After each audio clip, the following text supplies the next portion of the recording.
Hey, deserving listeners, it's time to follow Darcey again on 90 Day Fiancé. This is our 10th installment, so we'll pick up where the story left off and see what comes out of my face as a couples therapist. Things have been really tense since he's been back in Amsterdam. So what we're gonna do is color your hair, see what we're gonna do for highlights. Yeah, I like the blonde. I just like to switch it up every once in a while.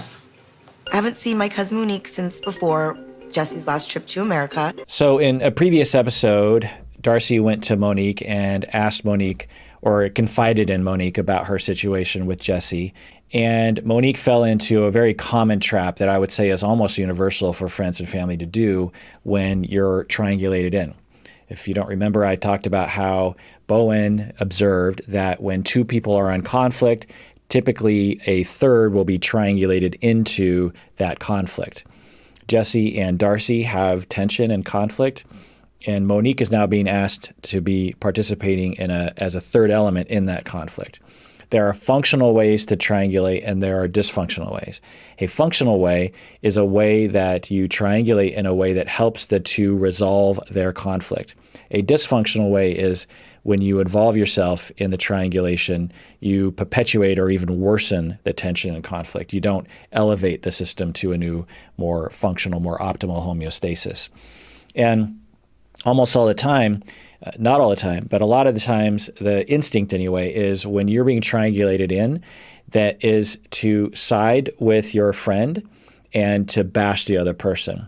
And typically this doesn't help to resolve the conflict because you're not actually helping them to work it out. One way is, and I'm guessing what will happen is Darcey will talk about what happened and Monique will say something to the effect of, well, I don't even understand why you're with this guy. Now, if you've ever been in that situation, if you've ever been in Darcey's shoes and you go to your friend with your dilemma in a relationship that you're in and your friend says, well, I think you should just break up or just get divorced. I think, or you don't like your job and you're just like, oh, you know, this, or you're having a problem at your job and you go to a friend and they just like, well, you just quit. You know, you should just find another career. And almost universally, when people say that to you, you're just like, well, that's kind of a simplistic answer, and duh, yeah, I know I could absolutely solve this problem that I'm telling you if I decided to leave that situation, but I have needs and I actually do love him or I do kind of like this job and I'm not quite sure if there's another job out there that's better for me, and so there's a simplistic nature that a lot of people will, react to. They'll just be like, just leave him. And the reason is because the tension is between Jesse and Darcey, and as Darcey tells Monique about what's happening here, the anxiety and the tension is now transferred to Monique. And if Monique can't handle that tension herself or doesn't have an awareness or a practice for how to manage that tension as Darcey kind of downloads and sort of dumps that onto her, if Monique doesn't have a way of sifting through that, then she'll want to find very simplistic answers. It's like, well, just leave him because Monique wants a solution right now because she's feeling anxious because she worries about Darcey. This is something that therapists are drawn into all the time. Therapists are triangulated almost universally in every session. Client, even if it's an individual client, they come in and they complain about their job or they complain about their spouse or they complain about their parents. Or a couple comes into therapy and they both complain about each other, and you as a therapist, me as a therapist, are triangulated in. And it's very important to understand how anxiety moves between the triangle elements and how to provide a functional triangulation process for people. It's very complicated, but you have to be able to be aware of your countertransference, aware of your tension, aware of how anxiety moves through the triangle, and be able to be differentiated, to stand on your own 2 feet, to withstand the tension of not knowing what to do. So the best thing that you can often, a really good thing you can do as a friend when you're triangulated in, as Darcey is about to triangulate Monique, is to listen and just be like, yeah, I hear you. That sounds really tough. So you're helpful, you're listening, and you're providing a space for Darcey to kind of sift through things herself. To just bark out a reaction like you should leave him, that doesn't usually help. But anyway, let's see what Monique does. Or Jesse's last trip to America. A lot has changed since I last saw her. How was the trip with you and Jesse? You know, there's a lot of loving moments. It was my birthday, but when we went to Connecticut, there was arguing in front of the kids. What? It ended up being a little bit of an awkward dinner, and I was just ready to get the kids home in bed. How do the kids feel now that he went home? The kids, I just kind of keep them, you know, they're busy doing their work and stuff like that. I just try to keep that away from them so they're not, you know, seeing any, you know, mommy going through emotions and stuff like that, so. You better watch out, you know. Kids might say they're okay, but they still keep that last thing someone else did to their mom. Okay, so that's not a bad statement or an inaccurate statement that Monique is saying. What I would be doing is, as a friend, is, because I've learned this by being a therapist, is to just be there and say like, wow, and just reflect emotion, just be attuned. Just like, wow, you know, how did that make you feel, or what was going on there? Does he ever say he's wrong? No, we've apologized to each other Yeah, but over is it you comments and apologizing things that we've first, said. or no? Yeah, he likes me to say sorry a lot. But you also don't want to feed into it where you're apologizing first and then he says, I'm sorry, because it's kind of like an emotional roller coaster that No, you I've been on don't an want to be emotional on roller because you coaster. are too old for that. No, I know. So again, it's not an inaccurate statement. Monique is speaking truth right now. But I wonder for Darcey how she's receiving this right now. Is it really helping her, or is it just making her feel more alienated and not really understood? Again, you can't go wrong by just saying, wow, like, how do you feel about that? Just asking questions. So you're saying this and that, like, what do you think about that? And then just giving Darcey a chance to talk about things and get things off her chest and maybe process.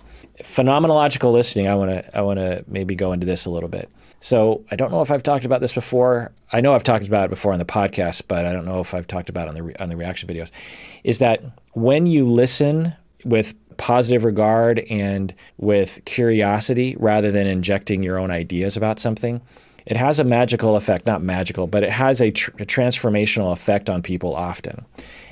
Carl Rogers, there's a whole, the humanistic psychotherapy is largely based on this observation, and it's demonstrated through empirical science that when you really listen to someone and you ask curious questions and you don't inject your own meaning, you don't inject your own opinions, you don't inject your own values, that people will find their way in that space, in that relational, safe, explorational space.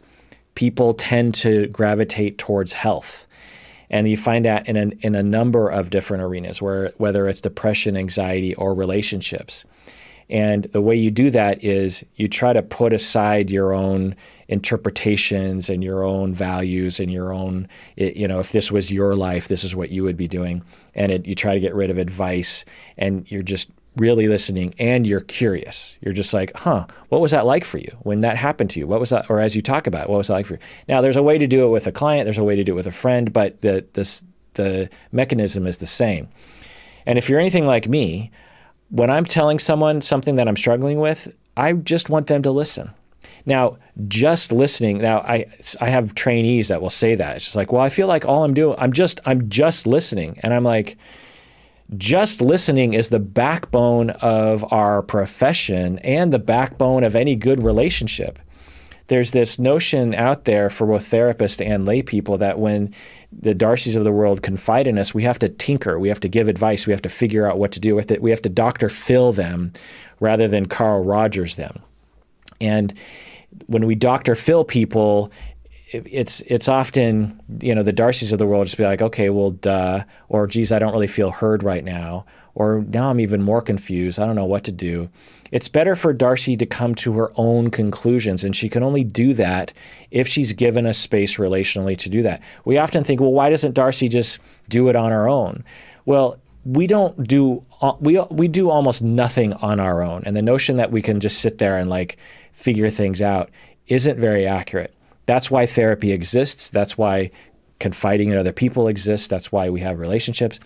that's why you have mentors and teachers, is because we have to voice things. And as we're voicing it, we start piecing things together, and someone is safe and they're listening, and we're encouraged to tell more, and they're asking curious questions, and it's like, oh, that's a good question. Let me think about that. And you explore and you go around, and then in the humanistic ideas, eventually you get to a place where you have some peace or some resolution, or you have good ideas or whatever it is.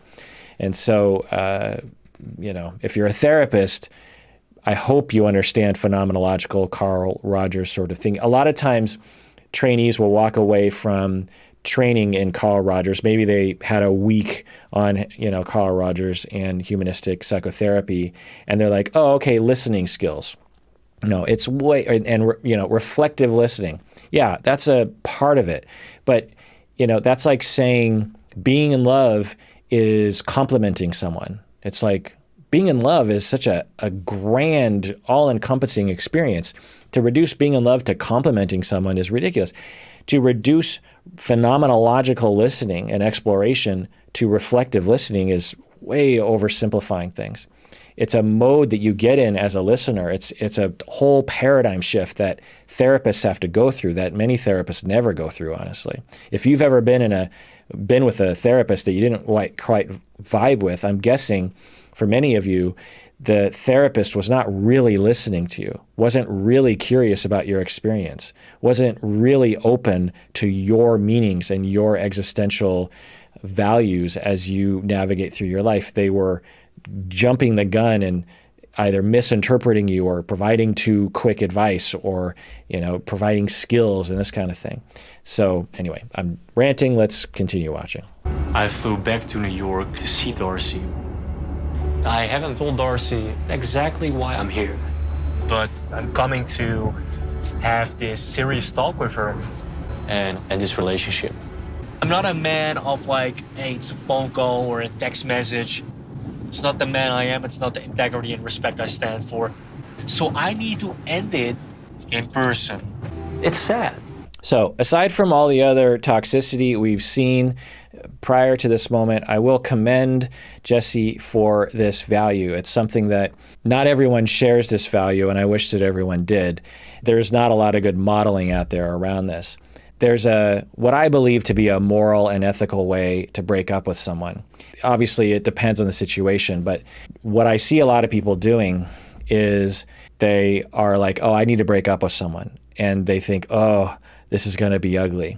So they go into it and they do as minimal as possible and then bounce out because they don't want to incur any kind of negativity. Now, sometimes when you're breaking up with someone, the person who's being dumped will be extremely unreasonable, and you have every right to distance yourself from that unreasonableness. But usually when people are breaking up, that's not really the situation. And so there's what I believe a protocol that people should try to follow, which is what Jesse is trying to follow. It's like, well, I don't want to do it over the phone. I don't want to do it over text. I want to do it in person. And this relationship, the integrity of it, I want to uphold that by actually breaking up with her in person.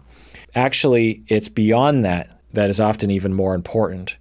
It's how do you process the feelings and the grief afterwards? Do you just say, hey, I'm going to break up with you, I just want to let you know, and then you bounce and you never talk to that person again? Because sometimes what I believe the moral thing to do is to have conversations after breaking up and allow the person who got dumped to express their feelings or ask questions, and you as the person who broke up with the other person, fielding some of those questions, helping them to understand. For example, one of the things that sometimes happens is the Jessies of the world will break up with the Darceys, and the Darceys and then the Jessies will bounce and say, like, I'm drawing a boundary, I'm not going to talk to you anymore. And then the Darceys feel as though the relationship was never real. And they think his love was never real. He never really loved me. He used me. This whole relationship was a joke. Thus, I can't depend on anyone. I can't even really depend on myself because I thought we were in love. This is a very destructive narrative that can result after a breakup, because the result of that narrative is I can't trust myself. I can't trust other people. Everything's doomed, and more defenses go up. Whereas if the Jessies of the world stick around a little bit and allow a conversation to happen, Darcey might say, I don't understand, like, you're breaking up with me. Was it ever real? It kind of feels like you're saying that your love was never real. Then it is up to you as the Jessies of the world to do your best to try to reassure and say, no. I absolutely did love you. I still do. I'm just not in love with you. But I was in love with you for the first number of, time.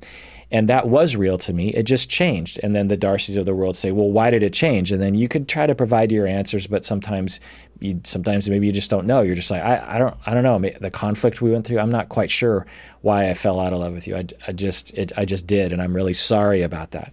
By taking some time to do that, you don't have to spend a lot of time, but some time, the Darcys of the world can walk away and say, oh, okay, well, we were in love, and then he fell out of love, which sucks, but I can still trust other people, and I can trust my own heart, because I do remember feeling like we were in love, and he confirmed we were in love. He was in love with me, I was in love with him, but it changed at some point. That's a very rough example to give, and every situation is different, but I wish more people broke up that way, where there is a time span where you can grieve, you can allow for care, ongoing care to happen. Not forever, of course, but some level of post-breakup care. Maybe it's a week later or a month later or something like that. You can even go to couples therapy. I have worked with couples who decide to break up either before they come to me or while they're seeing me, and we will have a number of sessions helping them to grieve the relationship. I think it's a very important part of breaking up, and we'll see if they can do that. When I was in Amsterdam, I found out, something horrible about Darcey. When I heard about the incident, I was shocked. That was just the nail in the coffin for me. That was it. I cannot change the situation I'm in. The only thing I can do is walk away from it and pray that, one day she will learn and she will grow from the things that she's done. So there's that superiority complex again, where he is saying, all I can hope for is that she can learn from her mistakes, instead of all I can hope for is that we both learn from our mistakes. That sort of sentiment we've never heard. Now, maybe he's said such a thing and they edited it out, but that's what's being presented to us. By the way, I should say, as I always say, I can't diagnose anyone when I'm doing these kinds of reaction videos, because we aren't given the full picture. The producers are trying to say a certain story. The people know they're being filmed, and so it's possibly not their real self. In order for me to really diagnose people, particularly when it comes to personality disorders, I need 5 to 10 hours sitting down with them with a willing participant for me to even develop an hypothesis about that. Also, you should always know that these kinds of videos, the podcast that I've been doing for 12 years, is not a substitute for clinical treatment. You deserve to have a good therapist. So please, I get a lot of emails from people about the struggles they're going through, and then I say, well, what does your therapist say? And they say, well, I don't have a therapist. I don't believe in therapy, or I don't trust therapists, or I tried one therapist before and it didn't work out. And I'm always like, you have to go back to therapy. There's a lot of different kinds of therapists out there, and in all likelihood, there's a therapist out there that is right for you. Also, before I forget, share this video if you want, and comment below, and also subscribe and hit the bell. I've been told I'm supposed to tell you all that. And also become a patron of the podcast by going to patreon.com. The patrons who email me, I'm much more likely to respond back to you. We're going to start doing patron exclusive things, and there's hundreds of episodes of the podcast that are only available to patrons. They are arguably our best episodes. So become a patron of the podcast on patreon.com. And also, for some of you who just think that this is a YouTube channel, you should know that for 12 years prior to making these reaction videos, I've been doing an audio-only podcast that you can get on your phone. So subscribe to that as well. All right, let's get back to this. I'm sorry, but I've tried for 1.5 years. There's only so much what I can do. Again, that narrative that he has, it's a defense, because I'm guessing he has so much self-worthlessness and so much shame deep down inside of him that He has to have a very strict defensive structure that doesn't allow for him to have any kind of flaws, because if he has a flaw, then he has to look into the abyss and go like, oh my God, I have way too many flaws that will make me never lovable. So I have to have this, this veil of like, I'm perfect, everything's fine, I'm superior, it's always someone else, and it's in his language. There's only so much I can do. I'm perfect. And he didn't say this, but it's kind of implied. I'm perfect. She's completely flawed. And, there's only so much I can do, instead of saying we both have issues that get triggered when we hurt each other's feelings. What's wrong with saying that? But again, due to past issues and traumas and shame, defensive structure develops. That makes it harder for people to admit that. Oh, from Jesse. Let's meet at Riverside Park at 72nd Street. Nice, quiet place outdoors. Amsterdam has a lot of parks, and we used to go there. It was kind of like a sweet little thing that we used to do. All right, well, that does it for the 10th installment of me reacting to 90 Day Fiancé before the 90 days, all of the Darcey clips. So tune in next time for the 11th installment, and we'll see what happens there. And everyone out there, please, please, please take care of yourself, because you deserve it. You really, really do.